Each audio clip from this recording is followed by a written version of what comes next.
பொதுவாகவே ஒரு வீட்டிற்கு வடக்கும் கிழக்கும் திசை வந்து முகம் அப்படின்னு சொல்கிறோம். கண்டிப்பா இந்த பகுதியில் உயரமான மரங்கள் இருக்கிறது, செடிகள் இருக்கிறது, இல்லை உயரமான கட்டடங்கள் இருக்கிறதும் கூட நம்மளுடைய வளர்ச்சிக்கான எல்லாத்துக்கும் இதை பற்றி புரிதல் இல்லை. மரம் வைக்காதீங்க அப்படின்னு சொன்னாலே உடனே இந்த ஜோசிகாரனுக்கு என்ன தெரியும், வாஸ்துக்காரனுக்கு என்ன தெரியும் அப்படின்னு சொல்லி தான் மக்கள் பேச ஆரம்பிக்கிறாங்களே ஒழிய, தாய் சுவர் அப்படிங்கிறது நம்ம வீட்டோட சுவர், தந்தை சுவர் அப்படிங்கிறது காம்பவுண்ட் சுவர். அப்போ நீங்க தந்தை சுவரை ஒட்டி ஒரு பால் வரக்கூடிய மரங்கள் அப்படின்னு இருந்துச்சுன்னா ஒரு 10 அடி இடைவெளி இருந்தாலே போதும். வடக்கோ கிழக்கோ இருந்தால் பெருசாக பாதிப்புகள் இல்லை. இப்போது சமீபத்தில் பார்த்தீங்கன்னா அந்த ஒரு வாஸ்துல ட்ரெண்ட் என்னென்னா, பக்கத்தில் உயரமாக அப்பார்ட்மெண்ட் இருந்தால்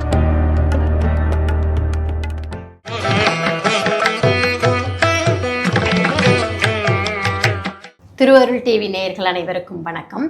வாஸ்து சம்பந்தமான பல்வேறு தகவல்களை நம்மளோட டிவியில் நீங்கள் பார்த்துட்ருக்கீங்க.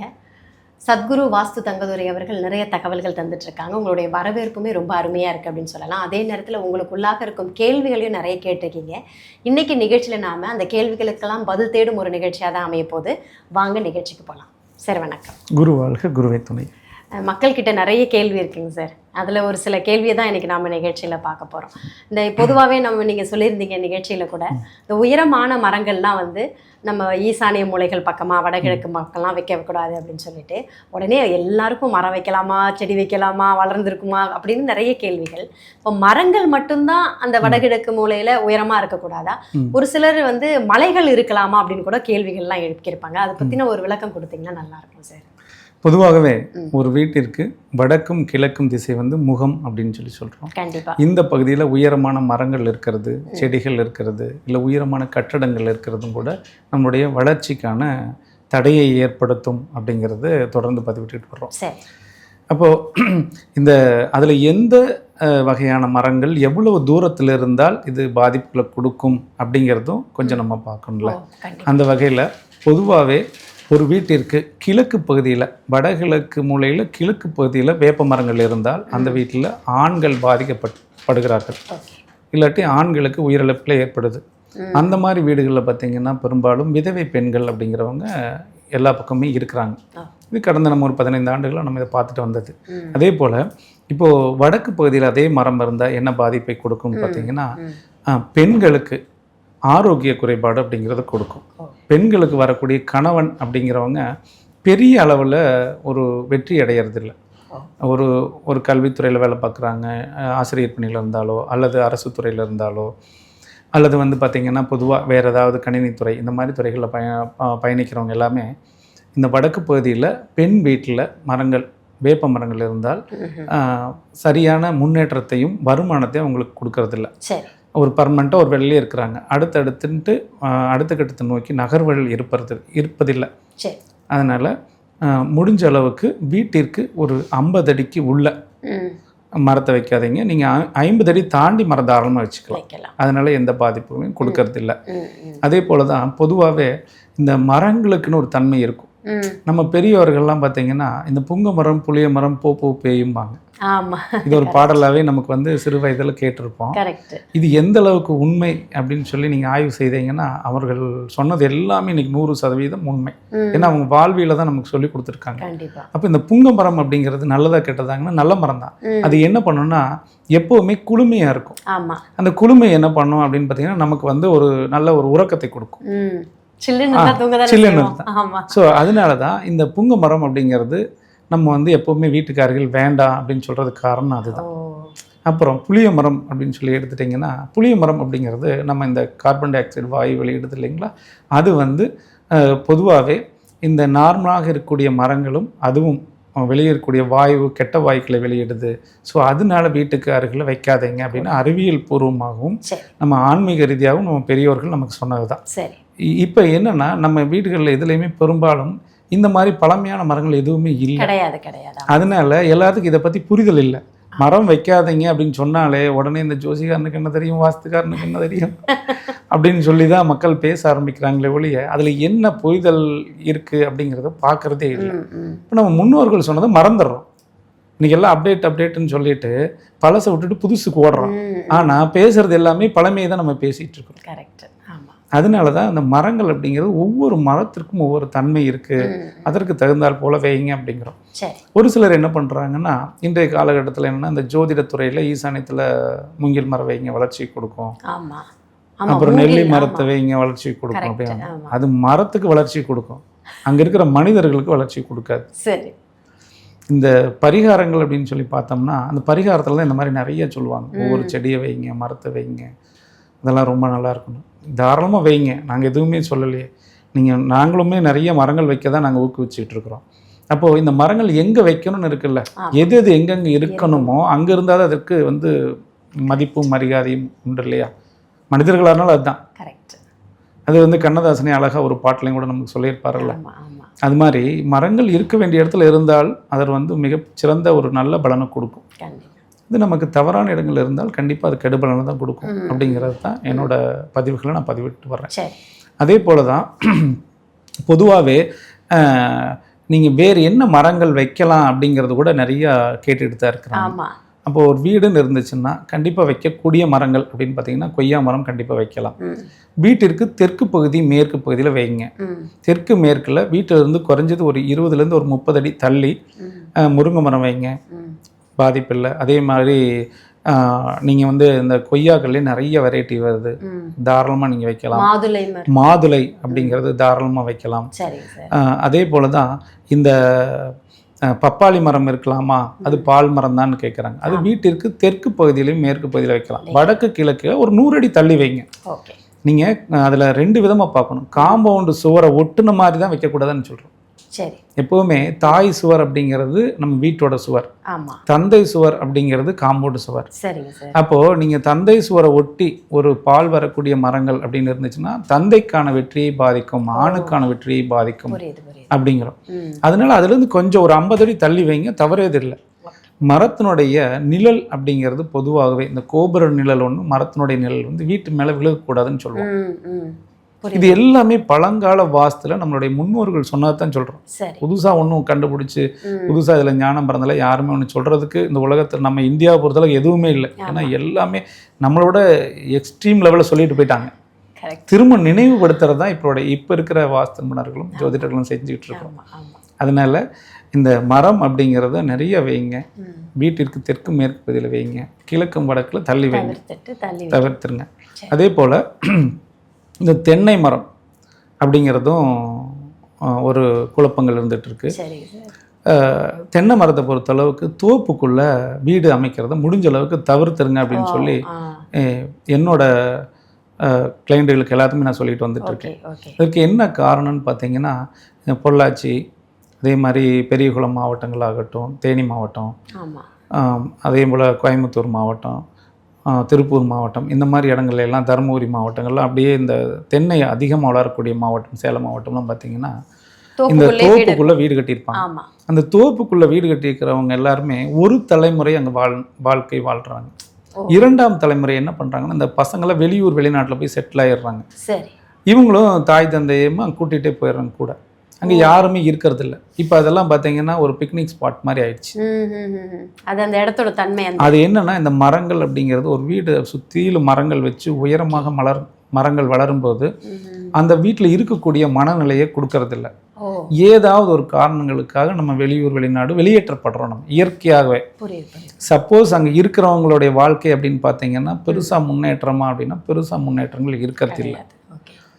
இப்போது தாத்தா ஒரு தென்னந்தோப்பு அதிபராக இருக்கார், தோப்பு நிறைய வச்சுருக்காருன்னா அங்கே மகன் அப்படிங்கிற அவரோட பையன் அப்பா அப்படிங்கிறவர் ஓரளவுக்கு அதை மெயின்டைன் பண்ணி கொண்டு வந்துடுறாங்க. அடுத்து பேர குழந்தைகள் வர்றப்ப அங்கே யாருமே இருக்கிறது, ஒரு தலைமுறை மட்டும்தான் அங்கே இருக்க முடியும். ஒரு தலைமுறை ரொம்ப கஷ்டப்பட்டு இருந்தாங்கன்னா 2 தலைமுறை இருக்கலாம். 3ஆம் தலைமுறை 100% தென்னந்தோப்புக்குள்ளே கட்டின வீட்டில் இல்லை. இது அனுபவபூர்வமான பதிவு தான் நாங்கள் பதிவிடுறோம். இதில் எதுவுமே எழுதப்பட்ட பதிவுகள் இல்லை.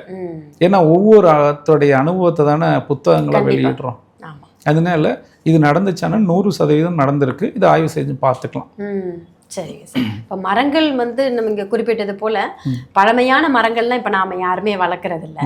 இப்போ அதிகமாக விரும்பி வளர்க்குறது செடிகள், பூஞ்செடிகளை தான் அதிகமாக விரும்பி வளர்க்குறாங்க. இப்போ எல்லாருமே வந்து பூக்களையே வந்து மருந்தாவை பயன்படுத்தி, செம்பருத்தி பூவில் ஒரு டீயை போட்டு குடிங்க, சங்கு பூவில் ஒரு டீயை போட்டு குடிங்க அப்படின்னு சொல்லி இது ஒரு ட்ரெண்ட் ஆகிட்டு இருக்கிறதுனால எல்லாம் பூஞ்செடிகள் தான் வளர்க்குறாங்க. ஆனால் அது வந்து ஒரு குறிப்பிட்ட வளர்ச்சிக்கு மேலே வளர்றது கிடையாது. அதில் ஒன்றும் பிரச்சனை இல்லைங்களா சார்? பூச்செடிகளை பற்றி கவலைப்பட வேண்டியதில்லை. பூச்செடிகள் நீங்கள் வீட்டை சுற்றிலும் நீங்கள் எவ்வளோ நாள் வச்சுக்கோங்க, கார்டனிங் பண்ணுங்க, அதுல எல்லாம் எந்த தவறும் இல்லை. நம்ம வீட்டை மறைக்கக்கூடிய உயரமான மரங்களை தான் தவிர்க்கிறதுக்காக சொல்கிறோம். நீங்கள் பூச்செடி எதுனாலும் பண்ணுங்கள், முடிஞ்ச அளவுக்கு இந்த முள் இருக்கு இல்லைங்களா, அந்த மாதிரி செடிகளை மட்டும் தவிர்த்தா போதுமானது. மற்றது எல்லாமே தாராளமாக வச்சுக்கலாம். இப்போ சங்கு பூலாம் கொடி வகையை சேர்ந்தது. அதெல்லாம் வந்து முடிஞ்ச அளவுக்கு வீட்டினுடைய காம்பவுண்ட் சோறுலையோ வீட்டின் மேலேயோ படராத அளவுக்கு தனியாக ஒரு பந்தல் அமைச்சு தாராளமாக வச்சுக்கலாம். அதே போல் இந்த வெள்ளை கலர் பூச்செடியெல்லாம் வைக்கிறாங்க இல்லையா, அந்த மாதிரி பூச்செடிகள்லாம் முடிஞ்ச அளவுக்கு வீட்டுக்கு உள்ள காம்பவுண்டுக்குள்ளே தவிர்த்துறதுக்கு முயற்சி செய்யுங்க. அந்த மாதிரி செடிகள் வந்து எப்போவுமே ஒரு மருத்துவ செலவுகளை கொடுத்துக்கிட்டே இருக்கு.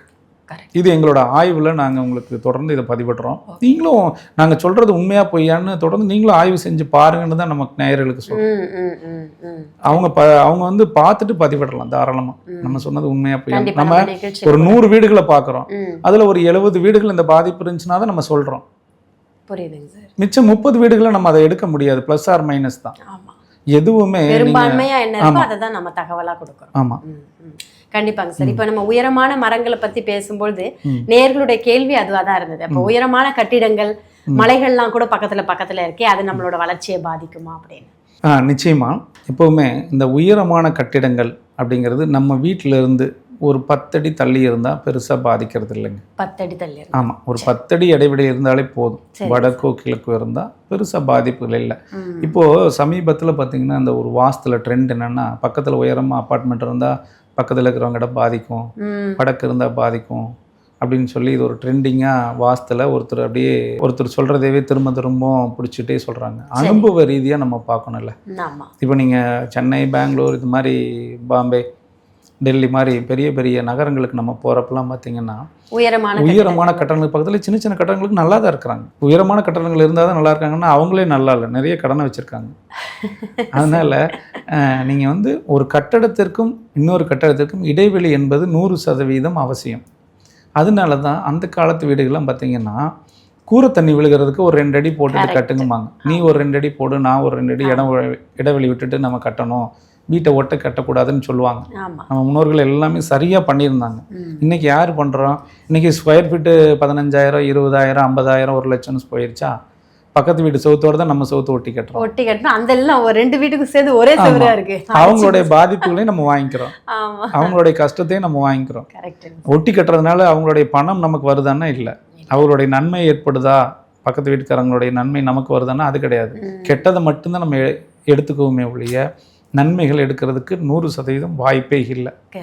அதனால எப்போ வீடு கட்டினாலும் காம்பவுண்ட் சுவராகட்டும் வீடாகட்டும் பக்கத்து வீட்டோட சுவரோட ஒட்டாமல் இருந்துச்சுன்னா நிச்சயம் 100% நல்ல பலனை கொடுக்கும். இதுக்கு ஒரு உதாரணமாக சொல்லணும்னா, எப்போவுமே வீடுகள் ஒட்டி இருக்கிற வீடுகள் எப்போவுமே நல்ல பலனை கொடுக்கறதில்ல. அது என்னன்னா, எப்பவுமே இரட்டை குழந்தைகள், இரட்டை பிறவி ஒட்டி பிறந்திருக்கிறாங்கல்ல, அவங்களுடைய வாழ்க்கை முன்னேற்றமாக இருக்குதா, அவங்க லைஃப்பில் சக்ஸஸ்ஃபுல்லாக இருக்காங்களா, ஆரோக்கியமாக இருக்காங்களா அப்படின்னு பார்த்தீங்கன்னா இல்லை. ஒட்டி பிறந்த குழந்தைகள்லாம் பாருங்களேன், 2 தலைகள் இருக்கும், 2 கால் இருக்கும், இந்த மாதிரிலாம் இருப்பாங்க.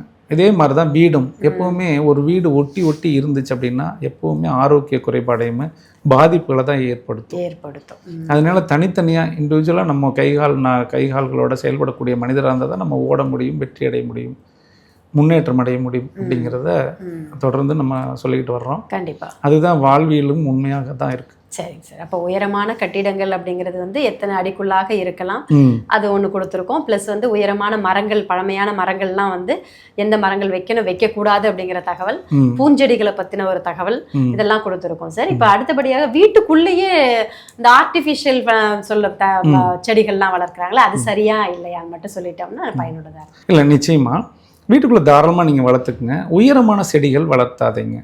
வீட்டுக்குள்ளேயுமே முடிஞ்ச அளவுக்கு வடகிழக்கு திசையை தவிர்த்துருங்க. வீட்டுக்கு உள்ளே வந்து நிறைய இடங்கள்ல இந்த கார்டனிங் பண்ணுறாங்க, பெரிய பெரிய வீடுகளில் பண்ணுறாங்க. பெரும்பாலும் அது பார்த்தீங்கன்னா புல் தரைகள் அமைச்சிருக்கிறாங்க, பெரிய செடிகள் வைக்கிறது இல்லை, சின்ன சின்ன செடிகள் வச்சிருக்கிறாங்க. அதனால ஒன்றும் பாதிப்பு இல்லை. அதுவுமே வடகிழக்கு மூலையில் இந்த பாட்டில் தொட்டியில் வச்சு வைக்கிற மரங்களோ செடிகளோ வடக்கு மற்றும் கிழக்கு திசைகளில் வைக்கிறத தவிர்த்துருங்க. தெற்கு மேற்கில் தாராளமாக வீட்டுக்கு வெளியிலையும் வைக்கலாம், உள்ளேயும் தாராளமாக வச்சுக்கலாம். அதனால எந்த ஒரு பாதிப்பும் கொடுக்கறது இல்லைங்க. கண்டிப்பாங்க சார். இப்போ மூங்கில் நீங்கள் குறிப்பிட்டிருந்தீங்க, மூங்கில் மரம் வந்து நன்மை தயக்கம்னு சொல்லிட்டு எல்லாம் வளர்க்குறாங்க. இப்போ வீட்டுக்குள்ளே சின்ன சின்ன மூங்கில் மாதிரி வளர்க்குறாங்க, அது பரவாயில்லை.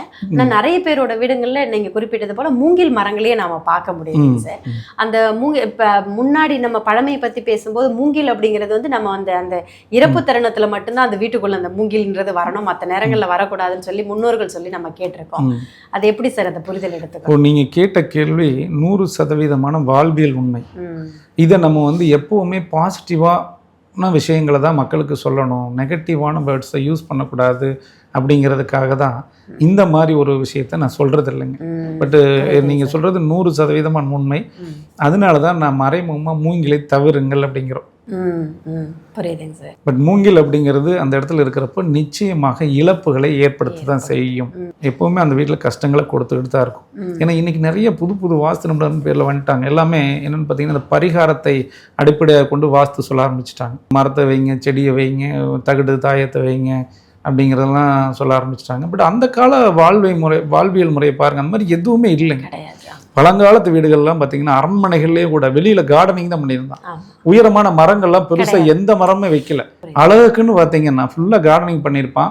அந்த ராயல் ஃபார்ம் அப்படின்னு சொல்லிட்டு அது மட்டும்தான் அங்கங்கே ஒரு மரங்கள் அப்படி வச்சுருந்தாங்களே ஒழிய, மற்றபடிக்கு வந்து பெருசாக மரங்கள் எந்த மரங்களுமே தேக்கு மரமாக இல்லை ரெட் சாண்டல் வைக்கிறேன், இல்லை நீங்கள் வந்து பலா மரம் வைக்கிறேன், இப்படி மரங்களை வந்து அரண்மனைக்குள்ளேயோ இல்லை கட்டடத்துக்கு அருகிலோ யாருமே வைக்கல. அதுக்கு நம்ம முன்னோர்கள்லாம் எப்படி சொல்லியிருந்தாங்கன்னா, சுவருக்கு அருகில் மரம் வச்சாலே அந்த வேர் வந்து சுவர் பாதிக்கப்படும், அதனால வைக்காதீங்கன்னு சொல்லியிருந்தாங்க. இதுவும் உண்மைதான். அப்போ நம்ம என்ன பண்ணுறோம்னா இதுக்கான விளக்கங்கள் அப்படின்னா நிறைய கொடுக்கணும். ஒரு மரம்னு சொல்லி எடுத்துட்டிங்கன்னா அதனோட தன்மை என்ன, அது என்ன வேலை செய்யும் அப்படிங்கிறத ஒவ்வொன்றா சொல்லி அதற்கான விளக்கம் சொல்லணும். அப்படின்னீங்கன்னா ஒவ்வொரு மரத்தை பற்றி பேசினாலே மணிக்கணக்கில் பேசலாம். கண்டிப்பாங்க சார். இன்னைக்கு அதனாலதான் மரம் அப்படிங்கிறத தவிருங்க அப்படிங்கிறத மட்டும் சொல்லிடுறோம். ஆமா, அழகழகா சின்ன சின்னதா குட்டி குட்டியா டெய்லி பூக்கிற மாதிரி ஒரு பூச்செடிகளை வச்சுக்கோங்க, அதுலயே ஒரு மனநிறைவு கிடைக்கும் அப்படின்னு. அதே நேரத்துல அழகா சொன்னீங்க, பழமையை நம்ம தூக்கி போட்டுறக்கூடாது, அதுல நிறைய விஷயங்கள் இருக்குன்னு அப்படின்னு சொல்லியிருந்தீங்க. இன்னொன்று நம்ம எப்பயுமே மறக்கக்கூடாத ஒரு விஷயங்கள் வந்து நம்ம முன்னோர்கள் சொன்ன வழிமுறைகளை வந்து நம்ம எப்பயுமே ஃபாலோ பண்ணி போகிறது வந்து அவசியமான ஒன்று அப்படின்னு. அருமையான விஷயங்கள் சார். இந்த நிகழ்ச்சி மக்களுக்கு உண்மையிலே பயனுள்ளதாக இருக்கும். மிக்க நன்றி. நன்றி.